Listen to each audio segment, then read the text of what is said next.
Assalamualaikum warahmatullahi wabarakatuh. Selamat pagi dan salam sehat. Halo Sobat Baktazen. Kali ini kita akan ngobrol-ngobrol di podcast Bakti Wiyata bersama saya Dinda Rizkwina.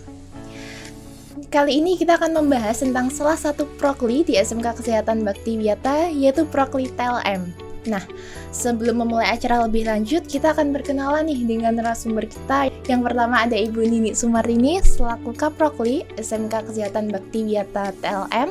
Selamat pagi Mbak Dinda, selamat pagi Baktazen. Bagaimana kabarnya Bu? Alhamdulillah baik. Lalu di sebelah Bu Nini ada alumni SMK Kesehatan Bakti Wiyata dengan jurusan TLM dengan Mbak Masida ya? Ya, selamat pagi Mbak Tazen. Bagaimana kabarnya Mbak? Sehat, luar biasa. Nah, mungkin Mbak Tazen ini juga penasaran apa sih itu prokli TLM yang mungkin sebagian orangnya juga masih kayak kurang familiar tentang prokli TLM. Oh iya ya. Mungkin Bu Nini selaku Kaprokli bisa menjelaskan tentang apa sih itu Bu prokli TLM itu? Ya. Terima kasih waktu yang diberikan kepada saya. Jadi TLM itu teknologi laboratorium medik, di mana berkecimpung ya di bidang pendidikan, yaitu di kesehatan terutama. Nah, boleh ya saya menjelaskan dalam hal ini terkait dengan terutama yang tentang SMK ya. Sebelum TLM itu adalah kalau nomenklaturnya itu adalah analis kesehatan ya. Analis kesehatan sebenarnya kalau analis kesehatan atau analis di bidang semua pekerjaan itu ada, atau instansi manapun juga ada analis, tapi di sini analis kesehatan berubah menjadi teknologi laboratorium medik karena lebih spesifik, lebih spesialisasi di dunia kelaboratorium ya, terutama di rumah sakit ataupun di laboratorium swasta ataupun di klinik ya. Maka dari itu sekitar tahun 2014 ya. Jadi analis kesehatan itu dirubah sesuai dengan undang-undang, jadi dirubah menjadi teknologi laboratorium medik seperti itu. Nah, nanti mungkin dan lebih jelasnya ya dari pertanyaan Mbak Dinda nanti sampai ke jenjang karirnya atau nanti ke dunia kerjanya itu mungkin ya berkecimpung semuanya di bidang kesehatan. Gitu. Berarti lebih ke laboratoriumnya ya Bu? Ya, memang benar. Kalau analis kesehatan itu kan dulu itu kita mempelajarinya sampai ke kimia ya, kimia seperti analisa makanan, minuman sampai itu juga Mbak. Jadi analisa makanan minuman tidak hanya dari kimia tapi juga bakteri, juga jamur ya seperti mikologi seperti itu, ataupun dari segi parasitnya. Tetapi karena analis kesehatan itu berkecimpungnya lebih banyak di patologi kliniknya, maka dari itu sesuai mungkin dari asosiasi atau apa di tahun 2014 itu perubahannya menjadi teknologi laboratorium seperti itu. Mungkin Bu Sobat Baktazen ini juga udah punya gambaran ya. Jadi TLM itu lebih berkecimpung di laboratorium ya, begitu ya betul, Bu ya. Betul sekali ya. Nah, lalu untuk mendukung program keahlian teknologi laboratorium medik ini Bu, apa sih fasilitas di SMK Kesehatan Bakti Wiyata? Jadi SMK Kesehatan Bakti Wiyata ya, selain jurusan-jurusan atau program keahlian yang lain ya, terutama kita yang berbicara tentang teknologi laboratorium medik di sini lebih mungkin ya dalam tanda kutip dibandingkan dengan SMK yang lain, kita lebih senior, lebih dahulu ya.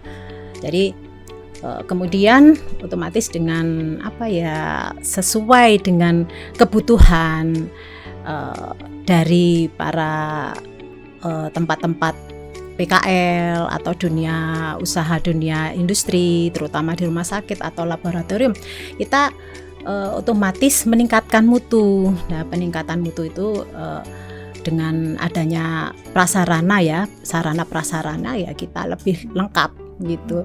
Jadi ada mungkin kalau di mana-mana pun laboratorium cuman hanya terfokus satu ya, patologi klinik bisa istilahnya apa, bongkar pasang ya. Iya. Mungkin Mbak Masida bisa lah, dulunya sudah Iya. pernah SMK di sini, terus kemudian juga melanjutkan lagi ke D3 ya.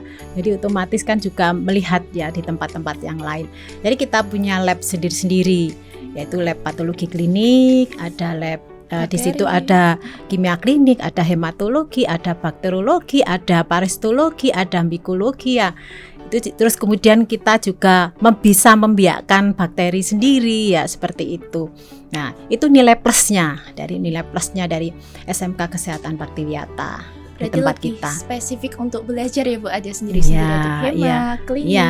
Jadi memang secara praktisi atau kita butuh skill itu paling tidak 60% ya, 60% daripada secara teoritis. Jadi memang di SMK itu ya tujuan daripada siswa-siswa yang di sini kalau sudah lulus ya di pasaran dia mendapatkan suatu pekerjaan, atau istilahnya tidak ada lah kata nganggur itu tidak ada gitu.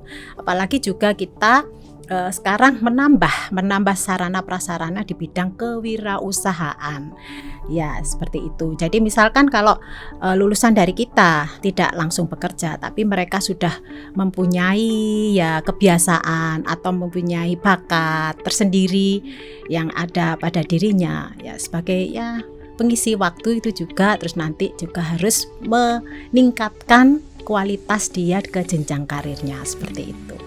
Jadi selain fokus di bidang kesehatan, SMK Kesehatan juga fokus ke bidang lain ya Bu ya? Ya, tentunya. Lalu kan saya ini juga alumni SMK Kesehatan Baktiwiyata. Ya. Saya lulusan tahun ini. Nah, kemarin waktu saya ambil ijazah itu ada sertifikasi LSPPI kalau nggak salah ya. Nah, itu fungsinya untuk apa ya Bu? Ya. Pak Masida juga ya. Iya, Ya, kita dulu sudah mulai tahun 2016 itu kita sudah, jadi SMK Kesehatan Baktiwiyata itu punya lembaga sertifikasi profesi, jadi LSP ya. LSP itu panjang tangan dari BNSP.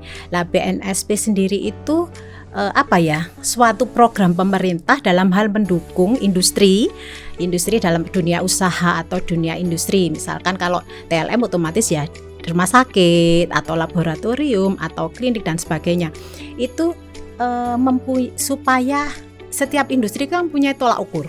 Jadi tolak ukur mempunyai standar ya, dalam arti tenaga kerjanya itu mempunyai standar ini gitu loh ya. Jadi beberapa yang kompetensi kerjanya itu dia sudah bisa gitu.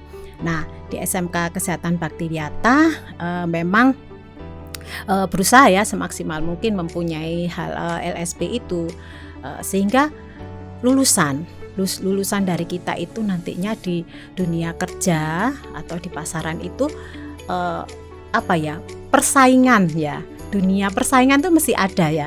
Nah, tapi kalau sudah dari sini kita punya sertifikat yang bergambar Garuda ya, BNSP itu kita suatu kebanggaan tersendiri gitu loh anak-anak. Walaupun kita, itu ada apa ya, masa berlakunya sih ada.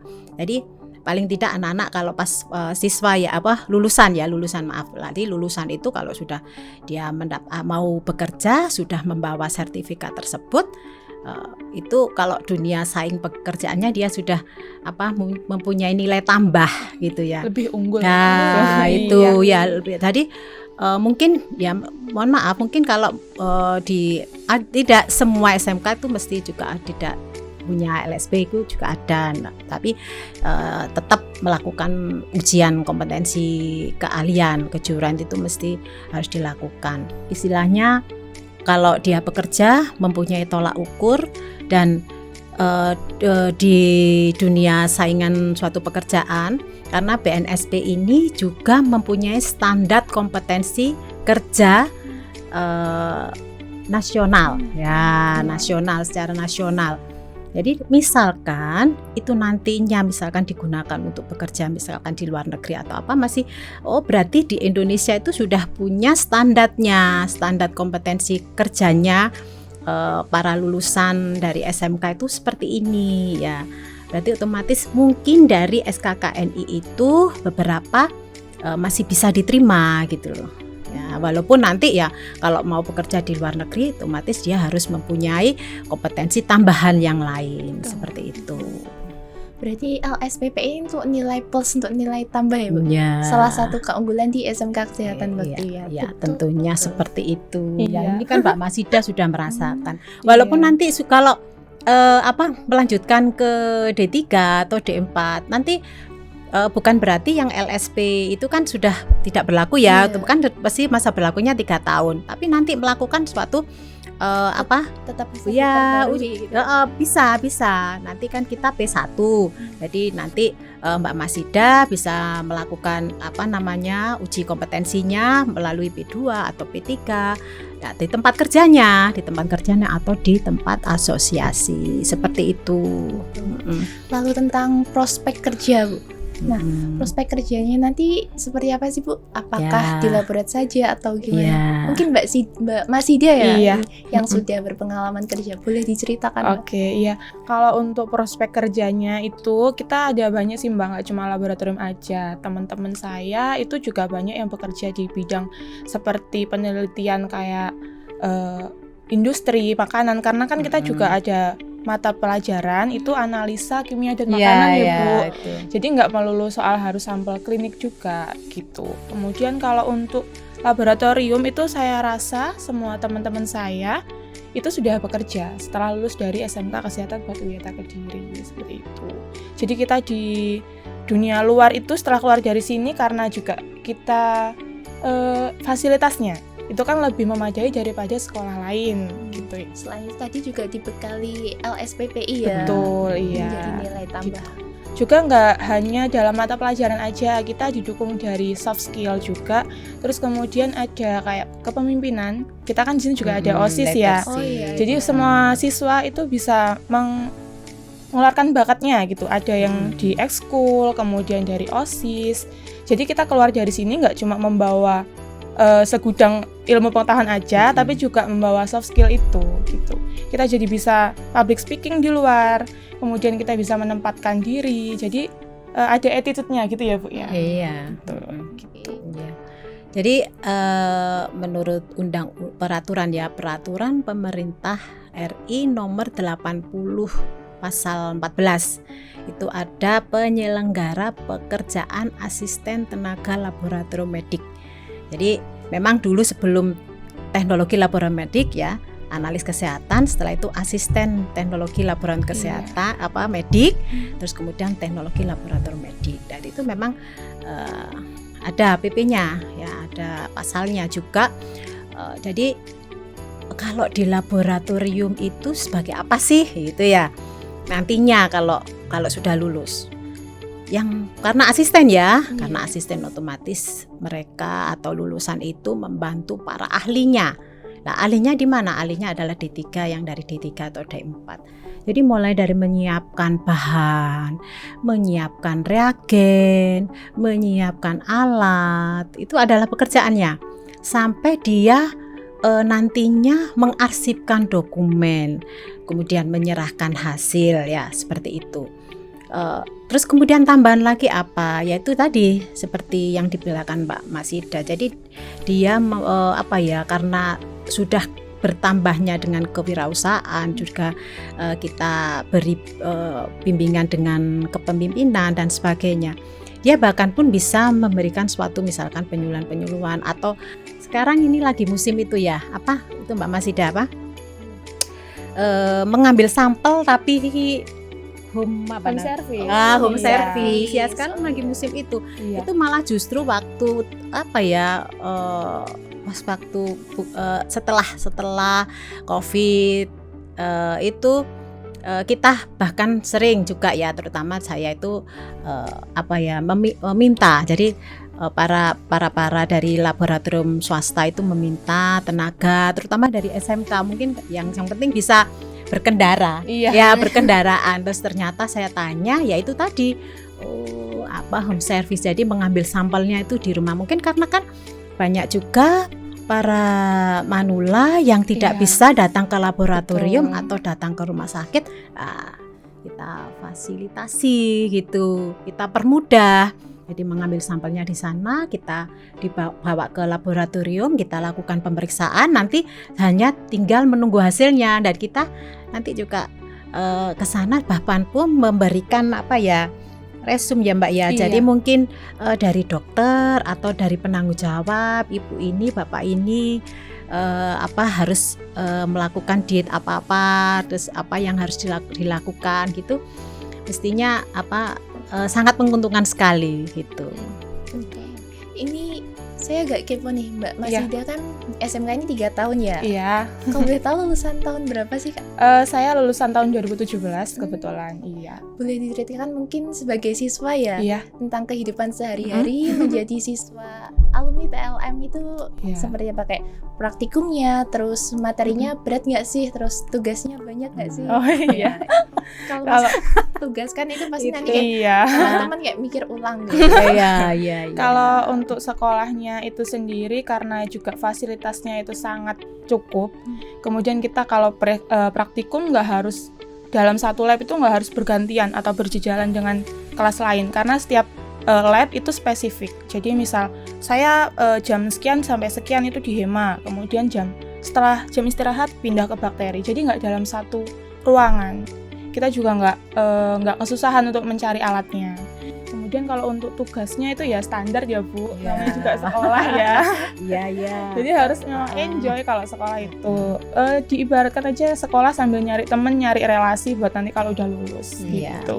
Ya memang sedikit tidaknya kalau jurusan teknologi laboratorium medik itu jurusan paling susah atau sulit. Iya. Tapi sebenarnya kalau di kita terutama SMK Kesehatan Baktia tidak ada kata sulit ya, mesti kita tetap kita bimbing walaupun enggak bisa, ataupun walaupun pas waktu sampling itu sering pingsan ataupun nervous ya karena enggak dapat sampel darah atau dan sebagainya, itu tetap ya kita berusaha semaksimal mungkin anak ini tetap bisa belajar gitu loh, tidak ketinggalan materi.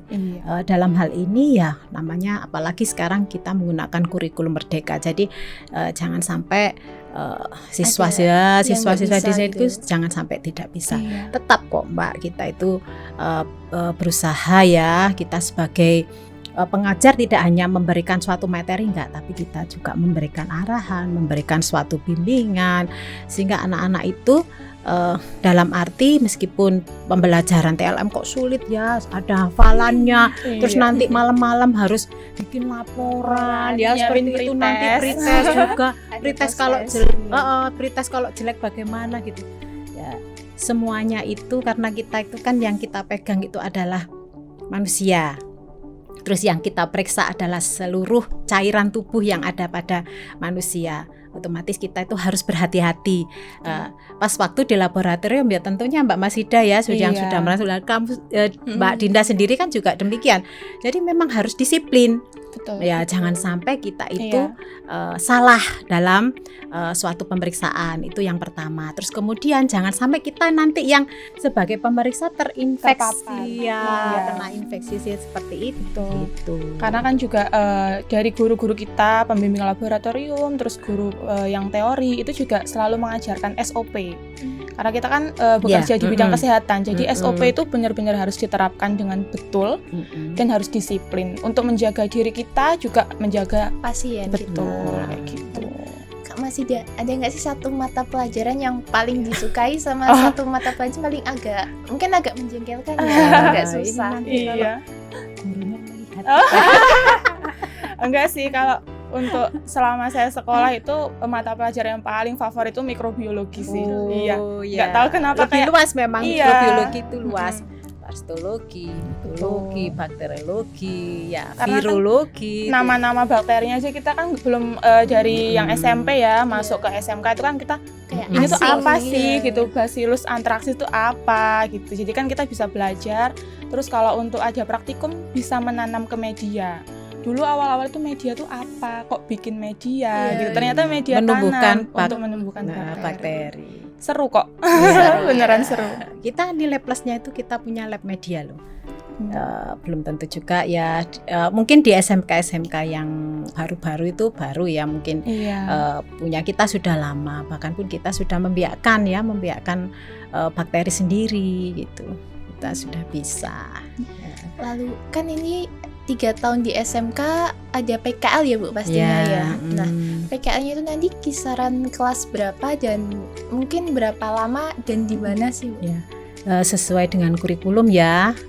Saya sebagai Kaprokdi itu juga menata dalam arti begini, anak-anak atau siswa-siswa itu bisa siap pas waktu dia belajar di tempat pekerjaan ya. Jadi otomatis karena dia di PKL atau di tempat instansi itu, dia tidak melakukan istilahnya nggak perlu bekerja, tapi dia tetap belajar.